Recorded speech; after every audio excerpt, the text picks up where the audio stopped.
राधे राधे सभी भक्तों को जय श्री कृष्णा। राधे राधे। तो आज मैं श्रीमद् भागवत महापुराण का मूल कथा पौंड्रक और काशीराज का उद्धार के बारे में कथा पढ़ रही हूँ। तो कथा चालू करने से पहले भगवान नाम ले लूँ। राधे कृष्ण कृष्ण कृष्ण राधे राधे, राधे श्याम श्याम श्याम राधे राधे, राधे कृष्ण कृष्ण कृष्ण राधे राधे, राधे श्याम श्याम श्याम राधे राधे, राधे कृष्ण कृष्ण कृष्ण राधे राधे, राधे श्याम श्याम श्याम राधे राधे, राधे कृष्ण कृष्ण कृष्ण राधे राधे, राधे श्याम श्याम श्याम राधे राधे, श्याम श्याम राधे राधे, श्याम श्याम राधे राधे। श्रीमन्नारायण नारायण हरि हरि।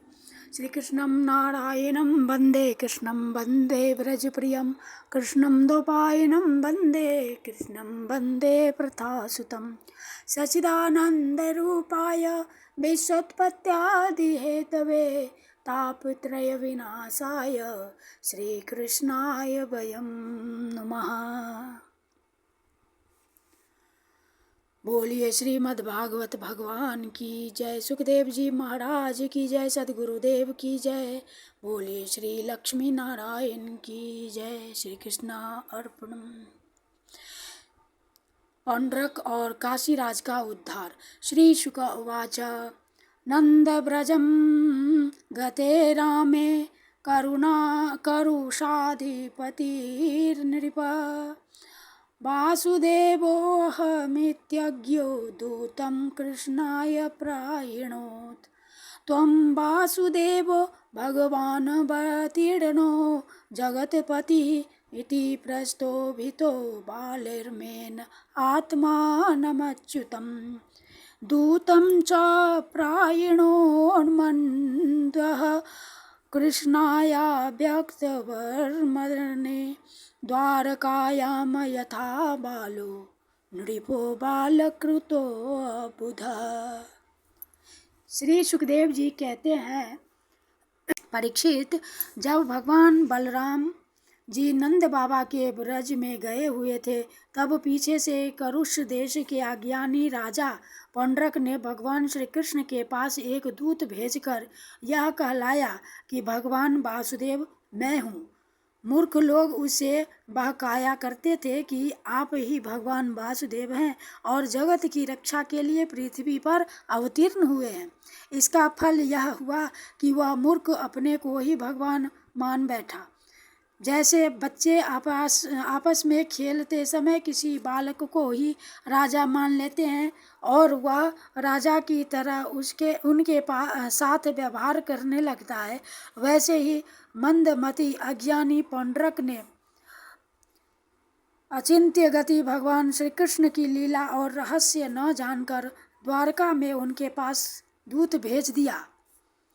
पौंड्रक का दूत द्वारका आया और राजसभा में बैठे हुए कमल नयन भगवान श्री कृष्ण को उसने अपने राजा का यह संदेश कह सुनाया। एकमात्र मैं ही वासुदेव हूँ, दूसरा कोई नहीं है।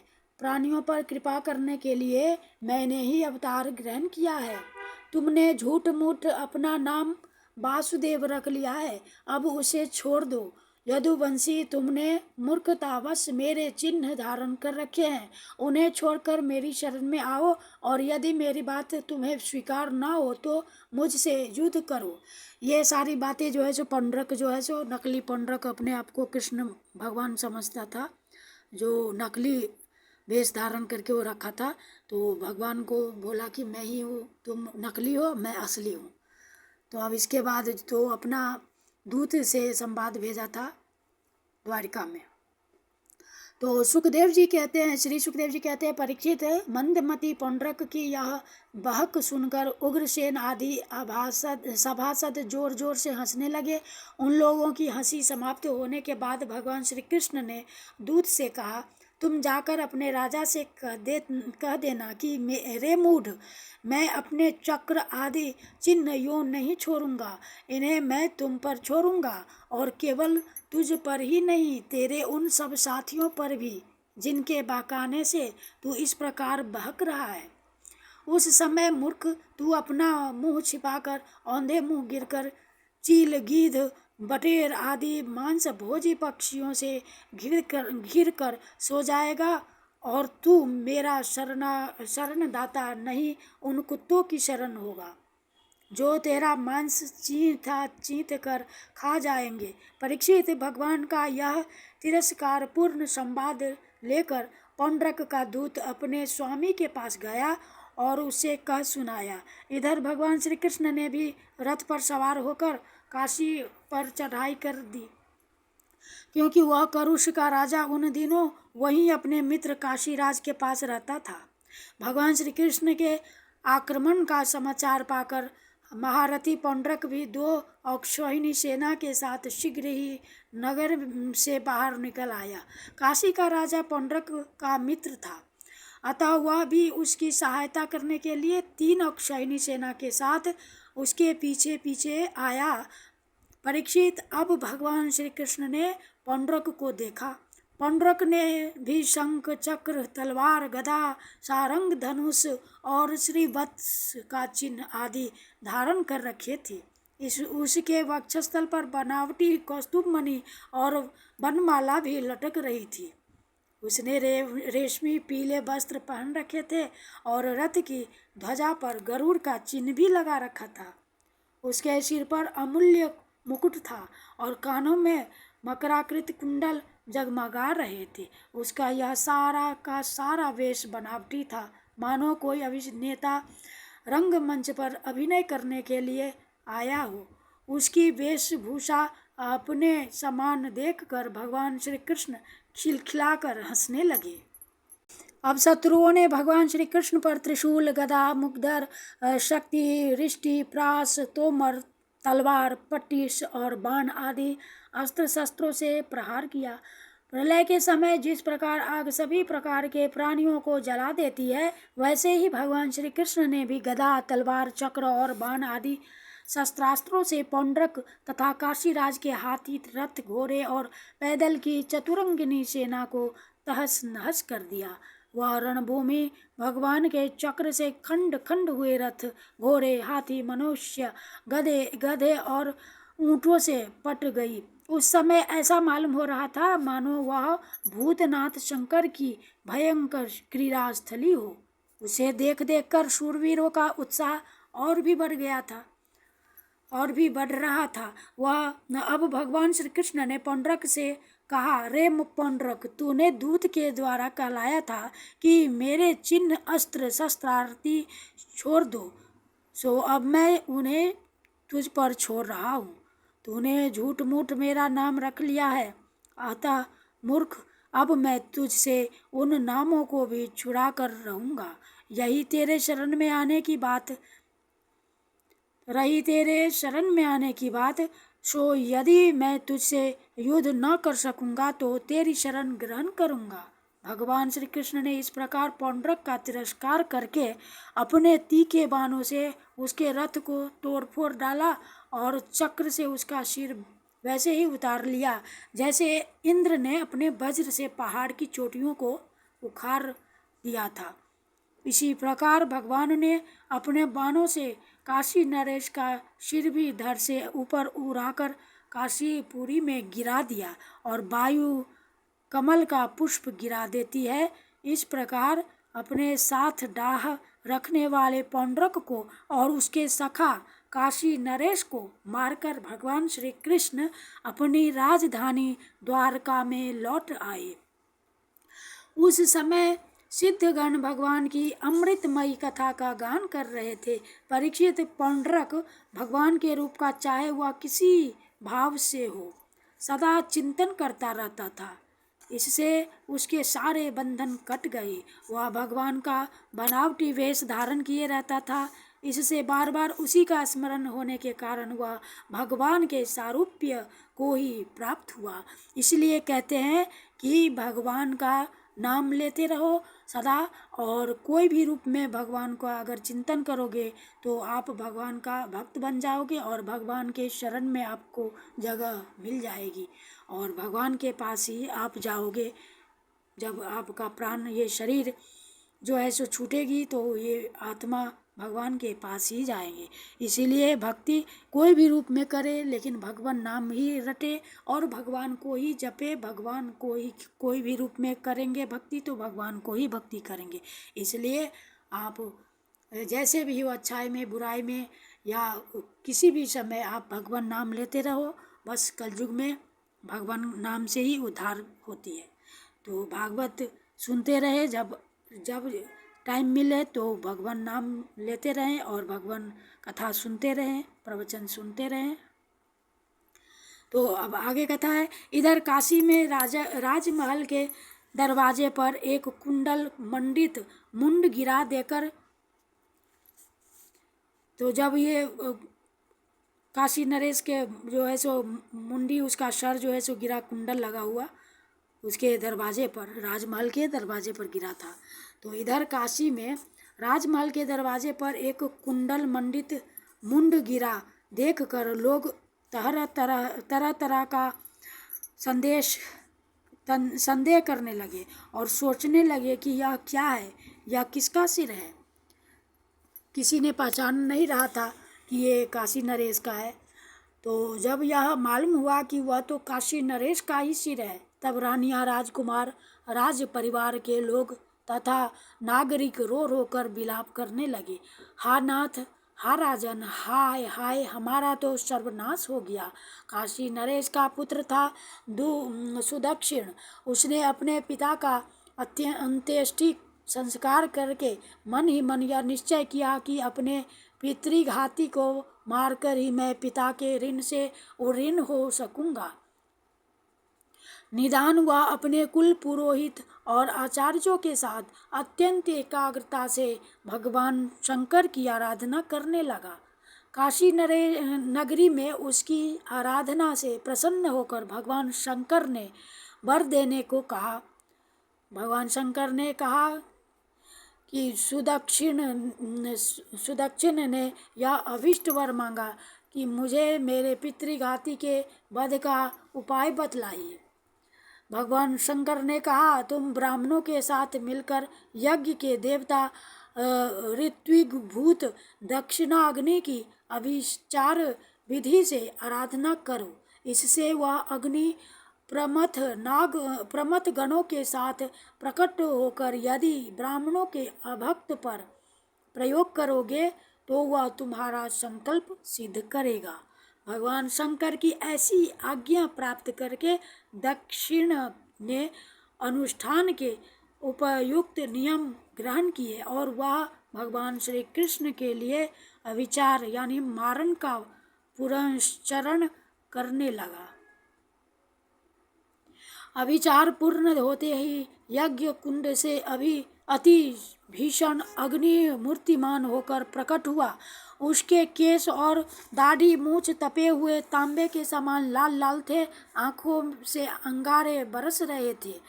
उग्र दाढ़ों और टेढ़ी भ्रिकुटियों के कारण उसके मुख से क्रूरता टपक रही थी। वह अपनी जीभ से मुंह के दोनों कोने चाट रहा था। शरीर नंगा धरंग था, हाथ में त्रिशूल लिए हुए था जिसे वह बार बार घुमाता जाता था और उसमें से अग्नि की लपटें निकल रही थी। तार के पेड़ के समान बड़ी बड़ी टांगे थी। वह अपने वेग से धरती को कपाता हुआ और ज्वालाओं से 10 दिशाओं को दग्ध करता हुआ द्वारका की ओर दौड़ा और बात की बात में द्वारका के पास जा पहुंचा। उसके साथ बहुत से भूत भी थे। उस अविचार की आग को बिल्कुल पास आई हुई देख द्वारकावासी वैसे ही डर गए जैसे जंगल में आग लगने पर हरिण डर जाते हैं। वे लोग भयभीत होकर भगवान के पास दौड़े हुए आए। भगवान उस समय सभा में चौसर खेल रहे थे। उन लोगों ने भगवान से प्रार्थना की, तीनों लोकों के एकमात्र स्वामी द्वारका नगरी इस